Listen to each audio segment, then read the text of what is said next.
Karena PCR test itu yang menentukan saat itu sedang terinfeksi atau tidaknya. PCR test ya.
Yang biasanya Procureholic ini membahas tentang pengadaan, kali ini karena edisi spesial kita kedatangan tamu yang spesial juga, yaitu Dr. Nindya Listiani.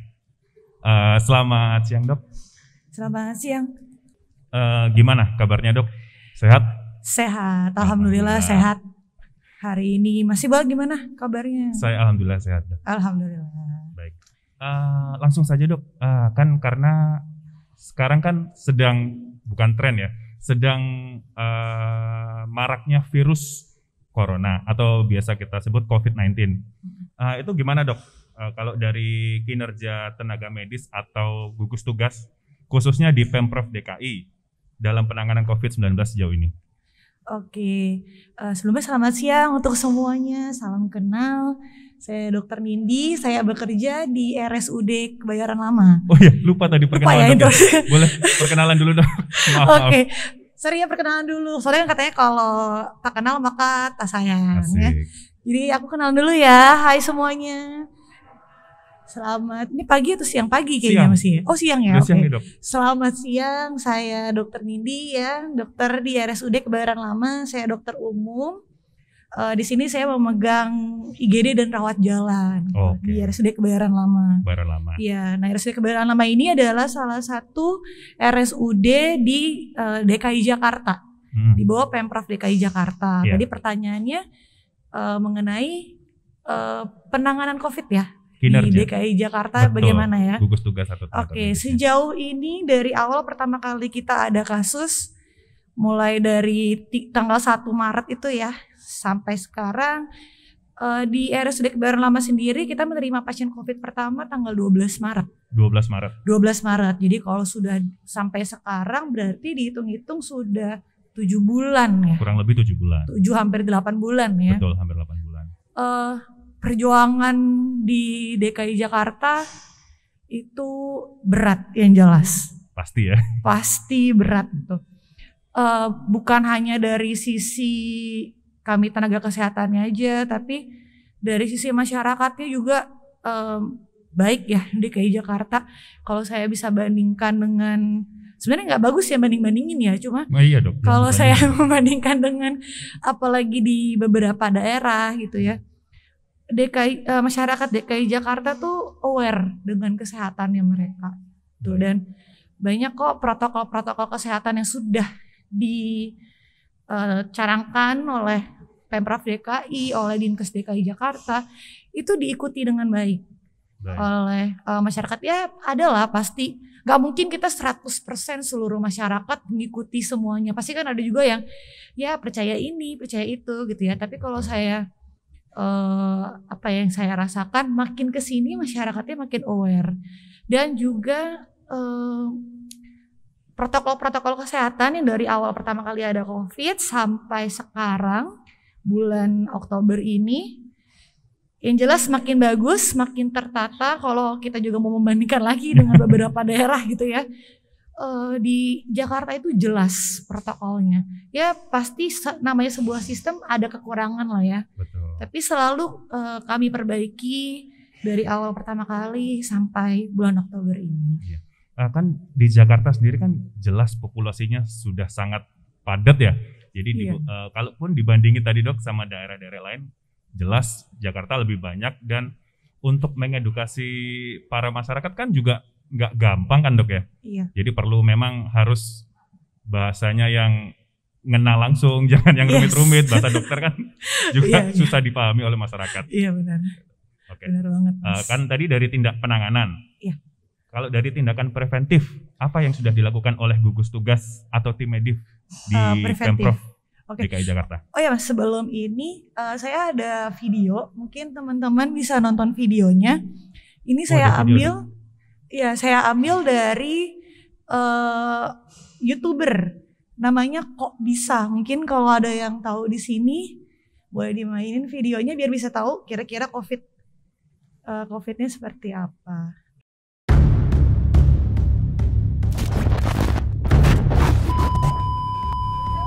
Dua orang di Indonesia resmi dinyatakan terinfeksi virus corona. Emang sejak pertama muncul, jumlah orang yang terinfeksi di seluruh dunia terus naik sangat cepat. Melihat keadaan ini, apa sih yang harus kita lakuin? Tenang, video ini bisa jadi panduan untuk ngejawab pertanyaan ini. Jadi, kita mesti paham dulu kalau virus ini nyebarnya itu lewat batuk, bersin, dan air liur. Lewat sanalah virus corona bisa masuk lewat hidung, mulut, atau mata yang akhirnya menginfeksi tubuh kita. Tapi yang mesti diwaspadai, batuk dan bersin orang yang terinfeksi virus ini bisa nempel di meja, kursi, atau benda-benda lainnya. Sampai beberapa hari ke depan, siapapun yang megang bakal bisa ketularan. Makanya sekarang catat ini. Cara penting untuk mencegah penyebaran virus corona. Buat yang masih sehat, jangan pegang muka. Sering cuci tangan pakai sabun, dan jaga jarak sama orang yang batuk dan bersin. Lalu, kalau kalian mulai ngerasa sakit, buanglah tisu ke tempat sampah tiap habis batuk atau bersin, cuci tangan setelahnya, lalu pakai masker dan rutinlah menggantinya. Terakhir, jangan tunggu parah untuk periksain sakitnya ke dokter. Ya, meskipun sederhana, semua langkah ini sebenarnya udah cukup untuk melindungi diri kita dari virus ini. Yang susah adalah mastiin diri kita dan orang sekitar kita untuk melakukannya. Intinya, jaga terus kesehatan. Ikutin terus perkembangan informasinya dari sumber-sumber terpercaya. Biar makin banyak orang tahu gimana cara ngentiin wabah virus corona, sebarin video ini. Bukan ngebagiin info-info yang mungkin belum jelas kebenarannya. Jangan panik dan tetaplah waspada.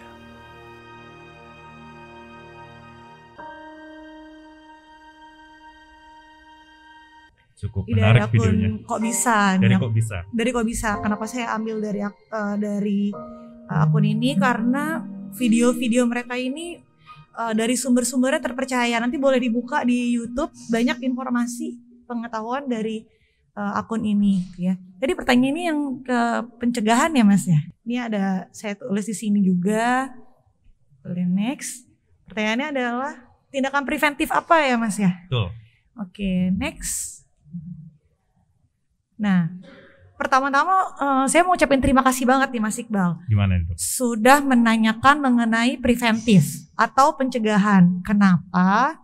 Soalnya biasanya di sini kalau udah ngomong masalah dokter, ngomong masalah perawat, biasanya nanyanya pengobatan. Obatnya apa sih? Obat ini dan kalau udah batuk dikasih ini apa sih? Nah, ini thank you banget udah nanya tentang pencegahan karena memang kami tenaga kesehatan itu bukan hanya mengobati. Sesuai dengan Undang-Undang Kesehatan, kita ada 4 langkah sebenarnya. Justru yang harusnya kita lakukan itu dari awal, dari promotif, preventif, lalu kuratif, dan rehabilitatif. Masing-masing itu artinya apa? Promotif itu kita menambah kualitas orang yang sehat jadi semakin sehat. Kalau preventif, yang sehat kita cegah supaya jangan sakit, gitu ya.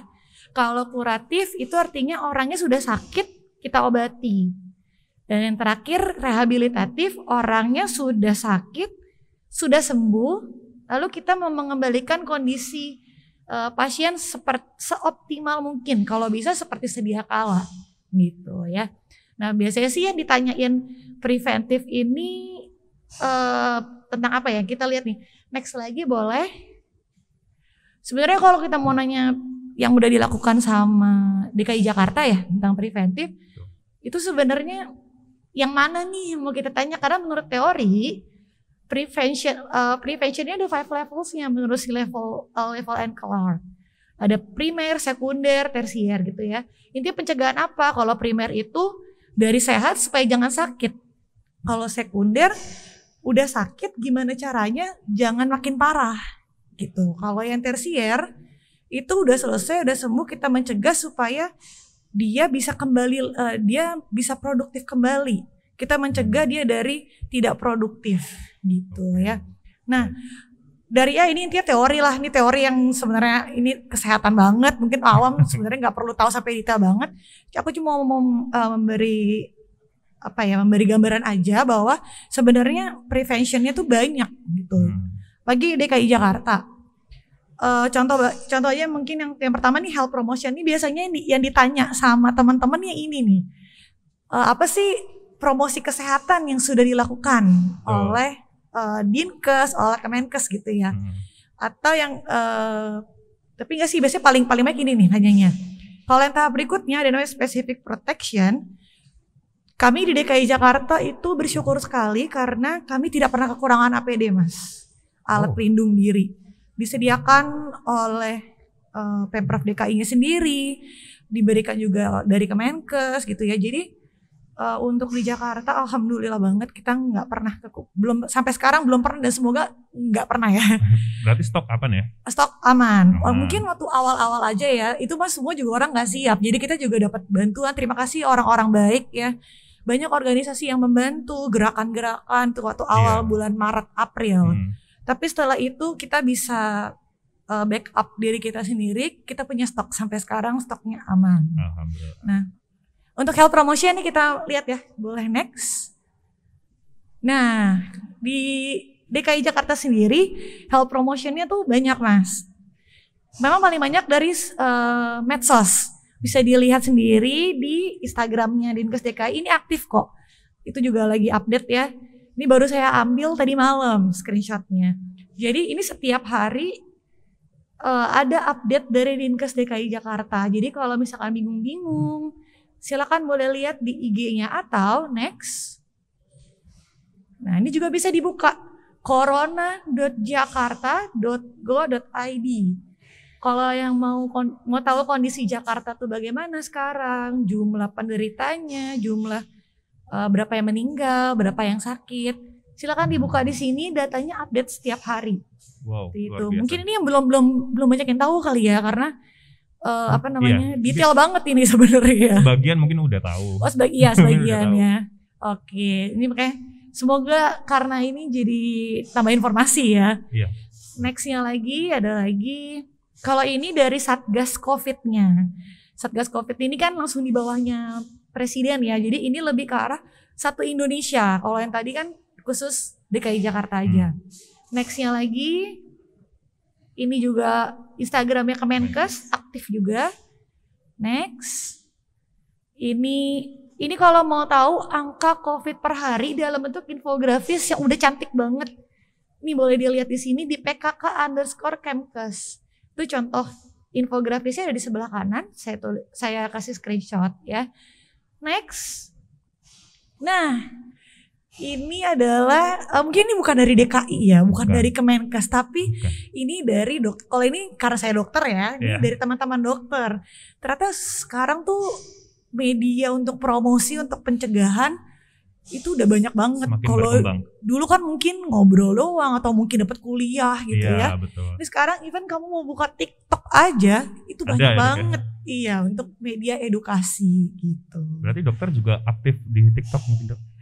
Baru. Ya baru mungkin bisa di-follow, mungkin yang punya TikTok bisa di-follow. Apa, Dok? ID-nya? @dr.nindy_. Instagram maupun TikTok sama dr.nindy_. Tuh bisa di-follow ya teman-teman. Mungkin Instagramnya dulu. Ya Instagram dr.nindy_. TikTok ada, Instagram ada, silakan dicek.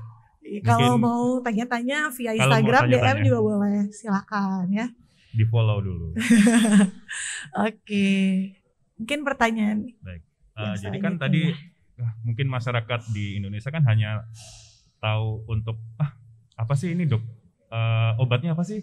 Nah, jadi kan sebenarnya kan tadi ada 4 tuh ya, promotif, preventif, kuratif, dan rehabilitatif. Betul. Tapi mungkin nggak perlu sampai sana kali ya masyarakat untuk tahu ya, karena memang mencegah lebih baik daripada mengobati sebenarnya. Benar banget Mas. Kalau kita bisa itu sebenarnya langkah ya, dari promotif ke preventif, ke kuratif, rehabilitatif. Kalau kita promotifnya aja udah bagus, preventifnya udah bagus, kenapa kita mengobati? Toh kita dalam kondisi sehat gitu. Yeah.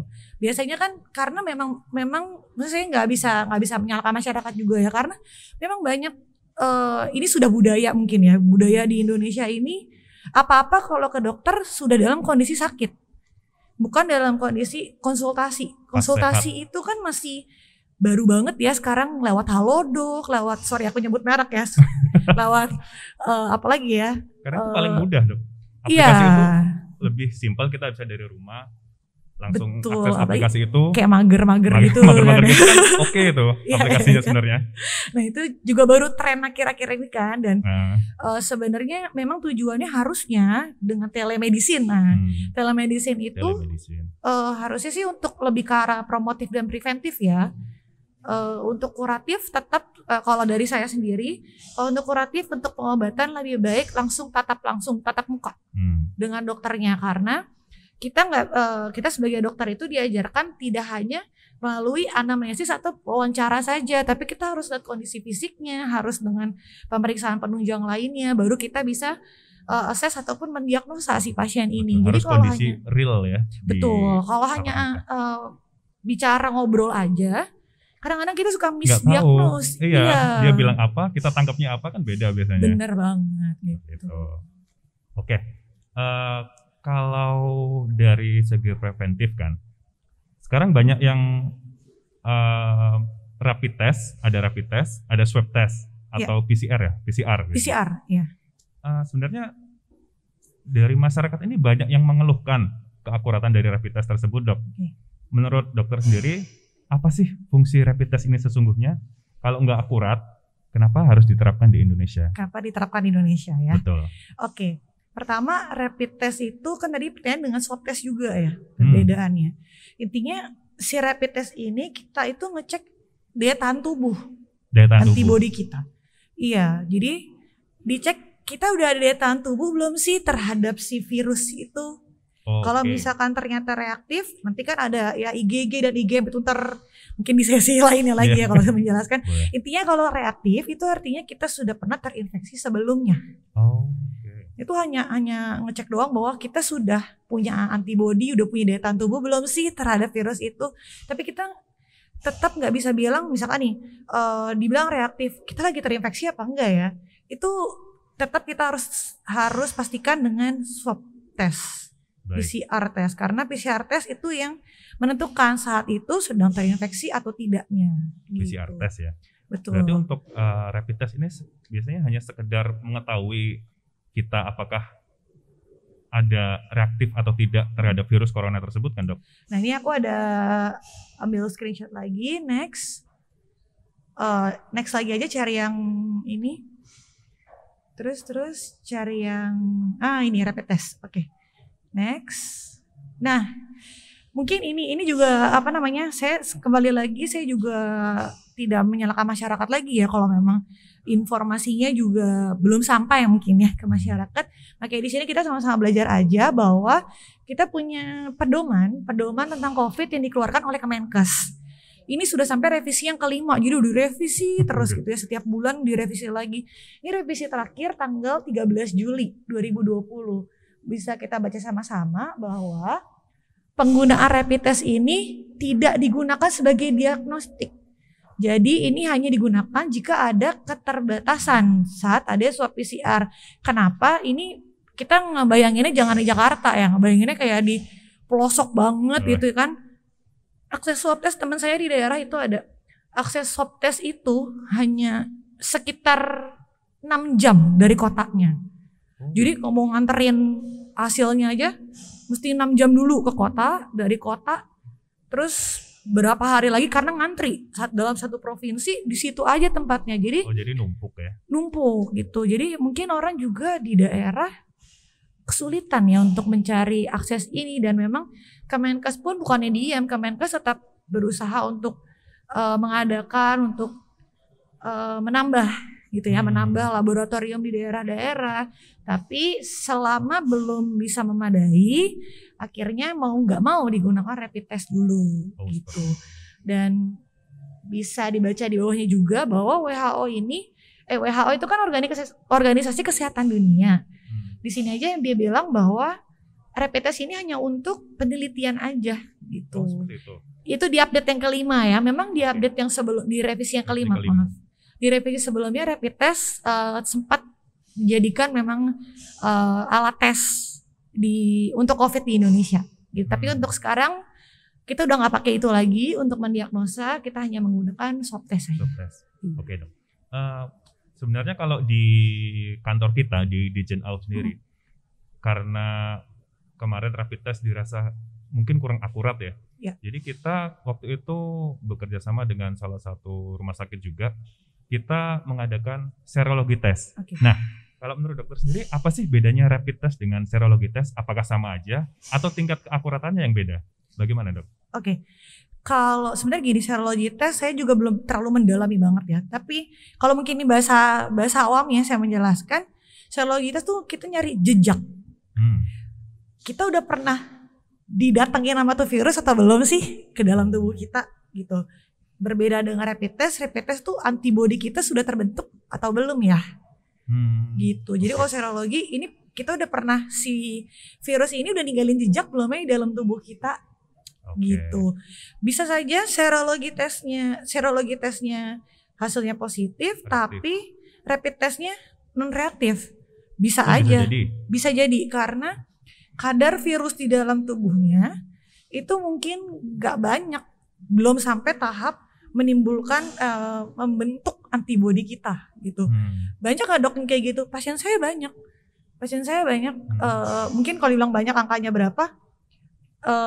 Yang jelas lebih dari 1-2 itu swab testnya positif tapi rapid testnya non reaktif. Sampai bisa gitu dok ya? Bisa, jadi antibodinya nggak terbentuk karena yang biasanya kayak gitu tuh yang nggak ada gejala, yang OTG. orang yang konfirm positif tanpa gejala. Jadi antibodinya belum terbentuk.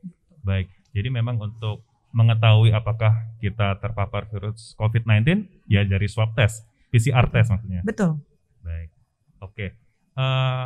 Karena wabah ini kan sudah mendunia sebenarnya dok ya. Berapa sih banyaknya tenaga medis yang sekarang sudah terpapar COVID-19 atau yang sampai meninggal dunia akibat COVID-19 ini? Ya tadi di slide sebelumnya saya udah cari info ya. sebenarnya ya di sebelumnya lagi, sebenarnya gini Mas, memang kita ada perbedaan data nih antara ID, organisasinya dokter nih, Ikatan Dokter Indonesia, dengan Kemenkes. Data kita ada perbedaan. Jadi saya ambilnya yang sudah official dirilis ya, di ID saja. Ini data untuk dokter yang meninggal. Yang sudah meninggal. Iya, ini sampai tanggal 27 September itu ada 123 dokter yang Indonesia, meninggal di Indonesia. Bisa dilihat peta persebarannya juga ada di gambar yang kedua. Itu paling banyak di Jawa Timur. Waktu itu kenaikan case Jawa Timur kan memang sempat ekstrim ya. Betul. Nah, bahkan melebihi Jakarta saat itu.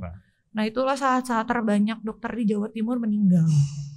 Dan untuk kan dokter ini ada dokter umum, dokter spesialis, dan dokter spesialis sebagai lagi ya.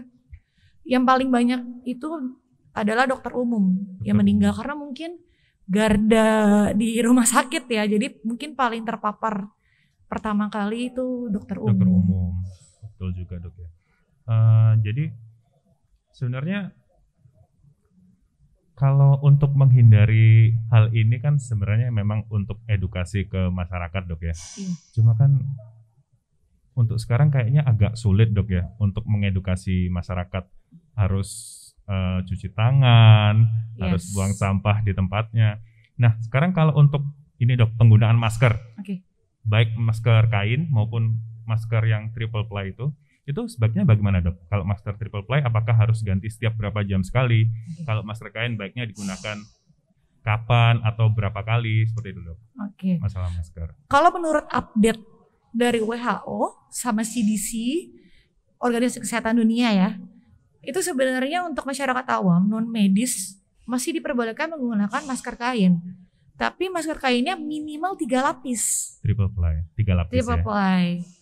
Ada bahannya detailnya nanti boleh dicari di WHO ya.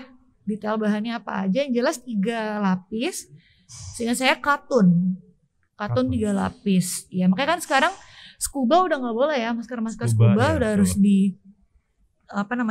dimusnahkan lah gitu ya. Atau mungkin scubanya 2 lapis, tapi saya pernah pakai masker scuba kayaknya nggak mungkin pakai 2 lapis ya, sesek. Enggak ya kayaknya. Sesek ya. Iya, dan itu pun hanya bisa melindungi sekitar 50% kalau dengan masker kain. Kalau dengan masker medis yang 3 ply itu melindungi sampai 70%. 70-80% tergantung merek juga ada ya. Dan yang terakhir yang ini KN95 ataupun N95. Itu namanya 95, berarti bisa melindungi sampai 95%. Oh, itu maknanya dok ya? 95%. Iya. Kita di situ aja ya, 95% gitu. Walaupun ada walaupun lagi nih. KN95 yang beredar di Indonesia itu ada yang belum approve, belum official sebenarnya. Ada yang entah dari mungkin import dari mana sendiri gitu. Tapi udah masuk ya, masuk ke sini ya? Bisa masuk, tetap bisa. Makanya harus dicek dulu, ini bener nggak sih approve atau enggak gitu. Tingkat kesehatannya mungkin ya. Apakah masker ini layak atau enggak kita pakai? Yes, bener banget. Oke. Baik. Sebenarnya kalau bicara tentang COVID-19 ini dok, banyak di media sosial, baik di Instagram maupun YouTube, Twitter mungkin, ada konspirasi nih dok di dalamnya. Kalau dari dokter sini bagaimana cara menyikapinya nih dok? Apakah benar ada konspirasi ataukah memang ada ini COVID-19? Bagaimana dok? Aku ini ada share video lagi dari Kok Bisa juga tentang konspirasi. Boleh ditonton dulu mungkin. Bahkan ada satu narasi besar yang rasanya bisa mengubah pandangan kita tentang ini kayak makanan sehari-hari kita ya, dapat broadcast dari WA. Kita nggak boleh percaya gitu aja. Uploadan di Instagram entah dari akun mana. Virus corona ini hanya rekayasa segelintir di yang kayak koran-koran online itu. Jawaban singkatnya open source ya, semua orang bisa dan tentu aja akses, bisa bikin sendiri sampai masyarakat biasa udah jadi saksi penyakitnya. Mungkin belakangan ini kita udah gak pernah merhatiin kenaikan jumlah kasus positif lagi. Tapi faktanya kasus sedunia udah ada di angka puluhan juta dan ratusan ribu lainnya udah jadi korban jiwa. Krisis kesehatan, pekerjaan, keuangan, sampai politik, semuanya campur aduk jadi satu. Makanya mungkin kita mikir masalah segede ini rentan disederhanain jadi permainan satu pihak yang berkuasa di atas sana. Karena kita juga lupa kalau masalah besar itu nggak harus berasal dari penyebab yang besar juga. Bisa aja sama penyebab yang kecil, sekecil virus. Virus yang menurut sebagian orang dibuat sama segelintir kaum elit yang mau nguasain dunia. Katanya buat kaum elit gitu ya virusnya ini. Tentu aja nggak gitu. Karena tenang aja, ilmuwan udah ngebuktiin kalau virus ini bukan senjata biologis buatan. Untuk membuat senjata virus, kita perlu ngejiplak materi genetik penyusun virus lain yang udah ada. Tapi virus corona ini berbeda. Penyusunannya belum pernah kita ketahui sebelumnya. Oke. Sekarang kita bisa yakin virus ini bukan senjata buatan. Tapi ini baru satu dari lautan berita nggak bener di luar sana. Gimana caranya biar kita bisa tahan dari mereka? Tentu ada caranya, meskipun emang gak gampang. Karena pada dasarnya, otak kita, manusia, emang gampang dibohongin. Buat tahu kenapa, bayangin gini. Otak kita, manusia itu dioperasiin sama dua pekerja. Pekerja satu yang selalu ngawasin dan siaga kapan aja, dan pekerja dua. Nah ini coba ditonton nih, dan datang waktu kita lagi konsentrasi aja. Ini belum cara otak kita bekerja. Coba rasain sendiri dengan terhadap suatu berita ini. Coba sebuah tongkat dan bola baseball dijual seharga 10.000. Ya, kalau harga tongkatnya 1.000 gimana? Berapa Langsung harga kepikiran jawabannya? Bola. Oke, kalau kalian mikir jawabannya adalah 10.000, apa kalian baru aja dibohongin? Kenapa bisa? Kita bukan gitu? 10.000. Bukan 10.000 ya. Harga bolanya. Karena tentu aja jawabannya adalah segini. Jadi ya otak kita emang intinya dia mau menjelaskan di sini bahwa otak kita tuh ada yang namanya pekerja cepat dengan pekerja yang lebih lambat. Sedangkan yang cepat kerja ini biasanya hanya mengambil lapisannya aja. Sedangkan pekerja yang lebih lambat itu mengambil sampai dalam-dalamnya. Jadi karena si cepatnya ini keburu ngambil kesimpulan, yang si otak yang lambatnya ini belum mengambil sampai ke akarnya gitu. Jadi hoax dan teori permukaannya aja benar. Malah karena kalau berita dari judulnya doang ya. Tapi cuma sebentar Iya. Akan sejahat apa kita kalau dari jutaan orang di PHK, ratusan ribu orang meninggal, ribuan tenaga medis yang harus banting tulang tiap harinya, kita masih menganggap ini semua cuma kebohongan belaka. Makanya kok bisa kerjasama bareng UNDP, Klein Heis, Ayo Mikir, Nos ID, Verge Gen X, dan dari sekolah yang demi melawan hoax dan teori-teori kamu dengan cara ngajakin selalu berpikir kritis dalam menghadapi valid. Karena di tengah pandemi gini, penting banget buat kita semua dapetin informasi berguna dalam melawan penyebaran virus corona. Dan seperti biasa, terima kasih. Oke. Nah, boleh di next.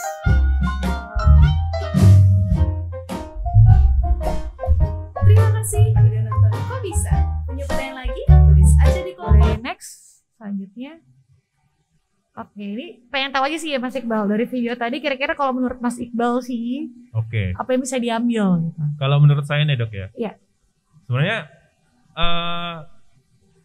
kalau dari video tadi, saya lihat nih kita tidak boleh mengambil kesimpulan hanya dari lihat permukaannya saja. Jadi kita harus menelusuri lebih dalam. Apa sih masalah sebenarnya? Seperti itu. Kalau menurut saya nih dok. Iya. Nggak apa-apa. Kita bebas nih, bebas berpendapat. Benar-benar. Kita kan negara demokrasi, kita bebas berpendapat, gitu ya.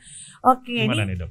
kalau Mas tadi kan nanya ke saya ya berarti ya, gimana tentang konspirasi, hoax atau bukan ya? Saya setuju dengan Mas Iqbal. Ini saya sudah tulis pesan dari video tersebut di versi saya ya. Yang pertama berpikir kritis, yang kedua mencari info dari sumber yang terpercaya. Sama ya tadi seperti yang Mas Iqbal bilang bahwa kita berpikir jangan hanya di permukaannya aja, tapi kita cari sampai ke dalam. Walaupun nggak perlu dalam-dalam banget lah ya, tapi yang penting kita tahu akarnya dari mana, gitu. Betul. Ya. Dan ini info mungkin ada beberapa teman-teman di sini bingung mau ngambil sumber yang terpercaya dari mana ya. Si ini itu nggak ya, si itu tuh nggak ya. Kita lihat aja di sini paling tidak ada 3 sumber ini antara WHO, karena kita di Indonesia, mungkin dari Kementerian Kesehatan Indonesia dan juga dari Dinas Kesehatan. Mungkin kalau WHO terlalu mendunia ya, kadang-kadang ada yang di Amerika begini, di Indonesia ternyata nggak bisa diterapkan gitu. Berarti kita mungkin lebih ke arah kayak kiblatnya, mungkin kita ke arah Kementerian Kesehatan dan Dinas Kesehatan gitu. Dan next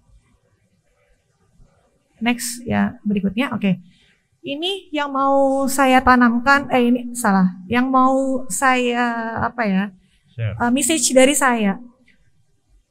Kalau ditanya konspirasi itu salah atau tidaknya, itu saya nggak mau memaksakan pendapat. Silakan dari teman-teman sendiri menilai. Kenapa?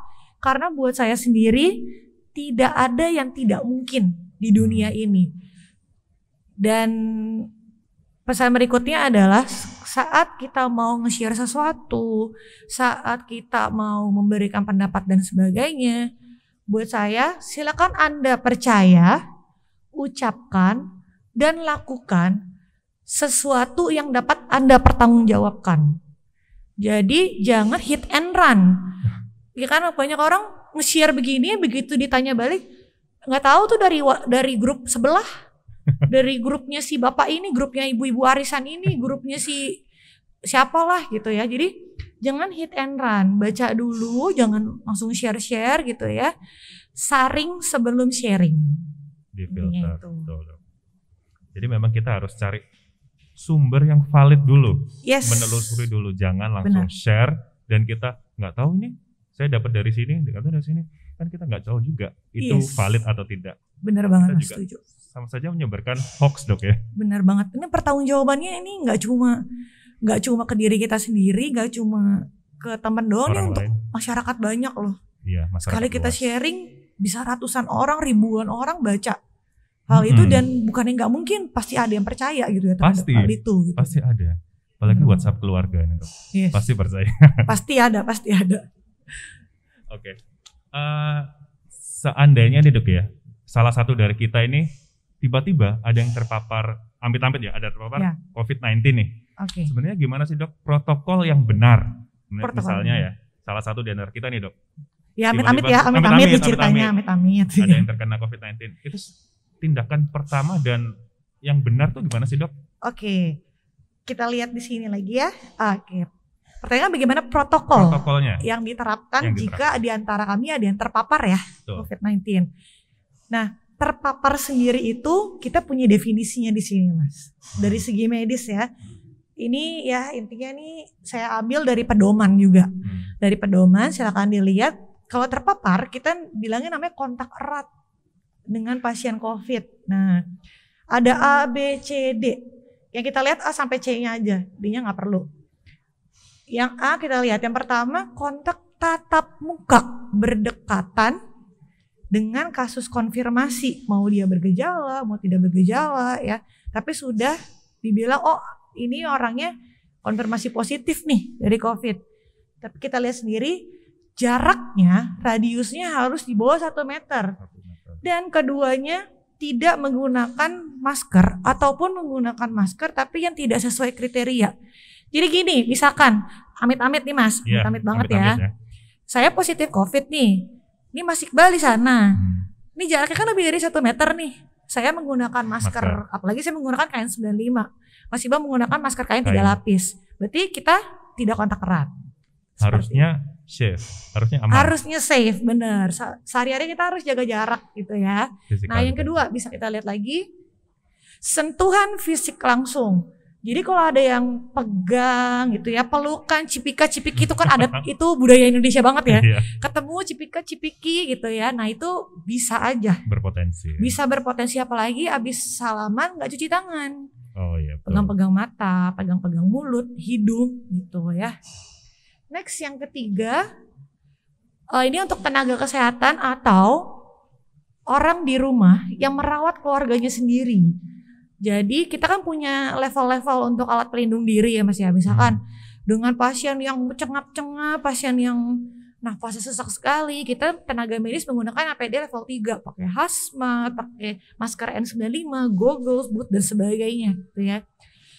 Kalau kita melayani pasien tersebut tidak dengan APD itu, itu bisa dikriteriakan kita kontak erat. Oh gitu dok. Sama seperti tadi yang saya bilang ke Mas nih, udah jaraknya lebih dari 1 meter, terus saya pakai KN95, ini kan sudah sesuai standar, ya malah melebihi standar gitu ya. Jadi harusnya coba kita lihat ya, di kita berdua nih ya, amit-amit saya positif gitu ya. Pertama, kita jaraknya udah lebih dari ini 1 meter 1 meter. Oke. Yang kedua, sentuhan fisik. Gak ada deh tadi ya, kita sentuhan fisik ya. Oke. Yang ketiga adalah menggunakan APD. Saya menggunakan masker, Mas menggunakan masker. Jadi kesimpulannya adalah kita safe, aman, tidak kontak erat. Betul. Yes, gitu ya.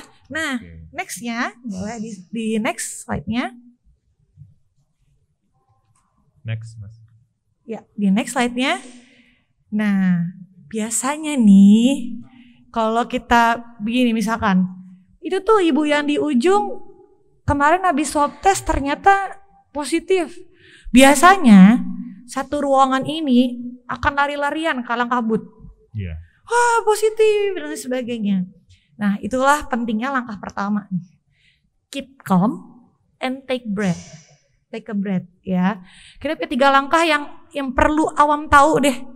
Mau yang alur-alur panjang apa segala, saya yakin banget nggak bakal ada yang hafal di sini. Karena bukan sehari-hari ya. Kalau kami kan di dunia kesehatan sehari-harinya ngeliatin alur itu, jadi pasti mau nggak mau kita harus hafal gitu. Kalau untuk awamnya ini saya ringkas jadi 3 aja yang silakan dihafalkan ya. Yang pertama tetap keep calm ya. Dan take a breath. Kadang-kadang udah aduh sugesti. Aduh gara-gara ini ada positif aku jadi sesak nih sekarang nih. Aku jadi ini, dan itu yang membuat kita malah dalam kondisi yang lebih parah dibandingkan padahal kita nggak kenapa-kenapa juga. Belum tentu kita kontak erat. Makanya yang kedua kita harus bisa self screening ya. Yakinkan diri bahwa sudah mengikuti protokol kesehatan yang baik dan benar sesuai dari Kemenkes RI ataupun Dinas Kesehatan DKI Jakarta. Singkatannya gampang banget kan, selama ini kita udah tahu 3M. 3M. Yang pertama, pakai masker. Yang kedua, menjaga jarak. Yang ketiga, mencuci tangan dengan sabun atau dengan hand sanitizer ya.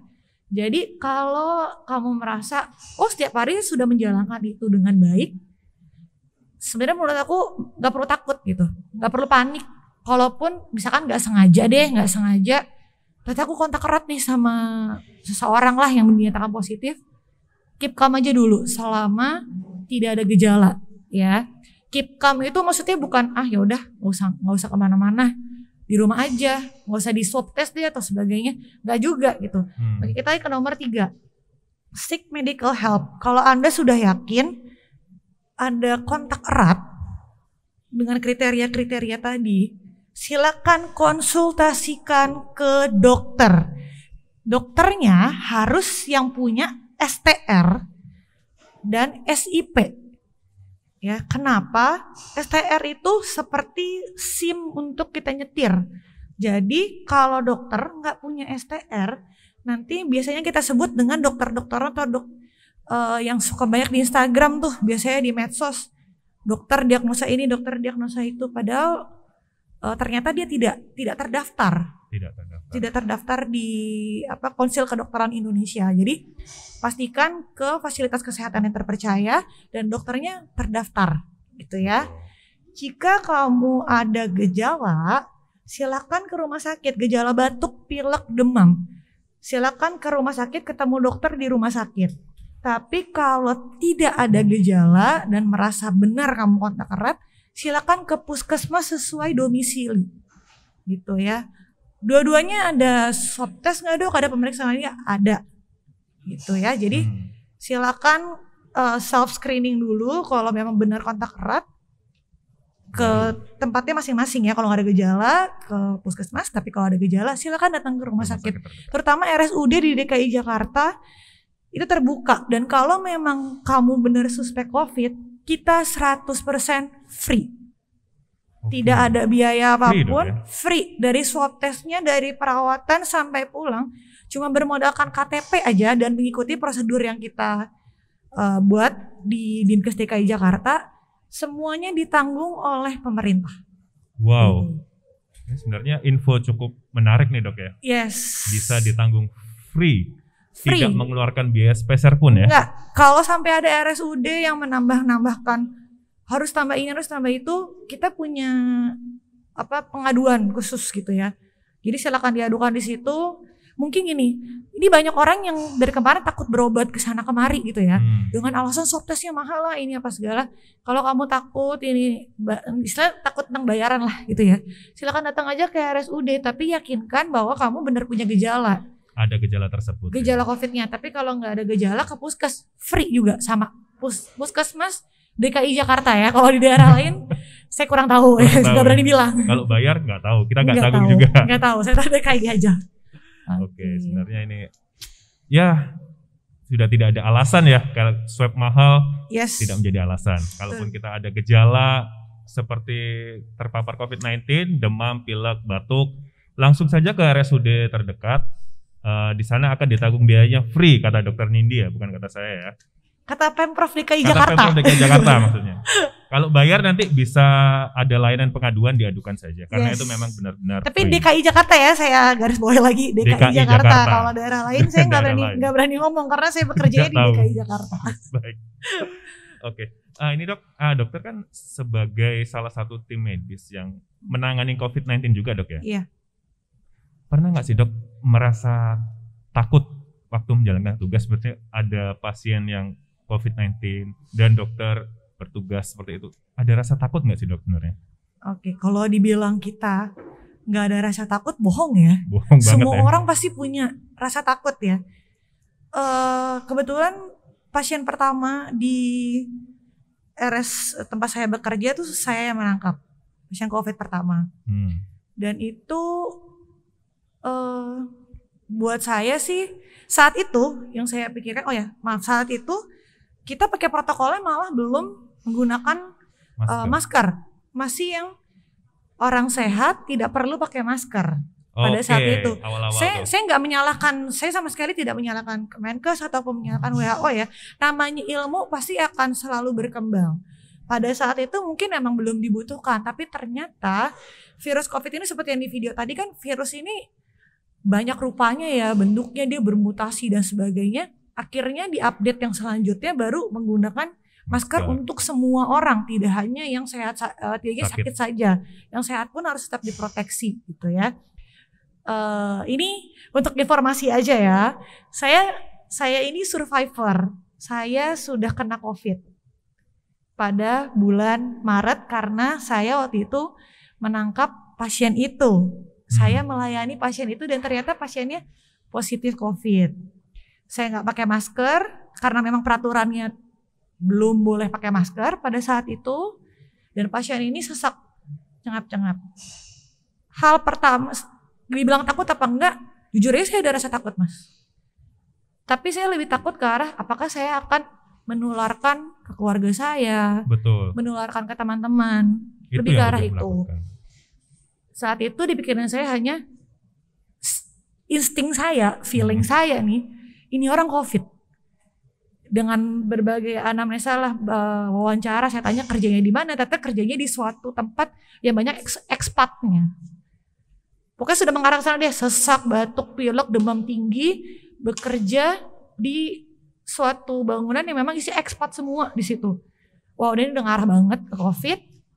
Yang saya pikirkan hanya saya harus cepat-cepat evakuasi pasien ini ke ruang isolasi supaya orang lain tidak tertular dengan pasien ini.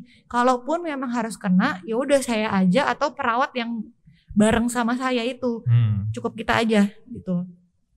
Akhirnya kita evakuasi dan kita rujuk ke RSUD yang lebih tinggi. Karena saat itu kita di RSUD Bernama belum siap untuk melakukan perawatan rawat inap. Gitu. Jadi kalau dibilang nggak takut sih bohong banget ya, bohong. Jelas. Gak mungkin lah, kita manusia pasti punya rasa takut dan itu wajar. Justru karena dari takut itu kita jadi lebih bisa waspada, bukan panik ya. Kita lebih bisa waspada. Jadi begitu ada pasien yang selanjutnya, udah nggak setakut yang pertama. Itu semua dialami sama pasti semua orang. Pengalaman pertama pasti akan menakutkan. Tapi pengalaman kedua, ketiga, dan seterusnya, kalau kita belajar dari pengalaman pertama, pasti makin lama ketakutannya akan makin berkurang sampai menghilang gitu ya. Bahkan menghilang ya. Yes, menghilang itu rasa takutnya, tapi waspadanya tetap ada. Baik. Cukup menarik perbincangan kita kali ini, Dok. Oke. Karena waktu juga yang akan memisahkan kita. Ini pertanyaan terakhir, Dok. Sebenarnya pertanyaannya bukan dari saya. Pertanyaannya masukan dari teman-teman saya, khususnya para pria-pria, Dok. Oh, pria-pria, oke. Sebenarnya Dokter Nindi ini sudah berkeluarga atau belum sih, Dok? Oh, astaga. Bukan saya nih, Dok. Iya. Serius bukan saya nih. Belum, sampai sekarang belum berkeluarga. Oh, belum. Oke. Ya udah sih, Dok, itu aja, Dok. Itu aja. Dengan berakhirnya pertanyaan tadi, berakhir pula perjumpaan kita pada kali ini. Untuk podcast special edition kali ini dengan narasumber yang sangat spesial juga, Dr. Nindi, kami undur diri dulu. Selanjutnya akan kembali ke MC. Terima kasih. Wassalamualaikum warahmatullahi wabarakatuh. Terima kasih. Waalaikumsalam warahmatullahi wabarakatuh.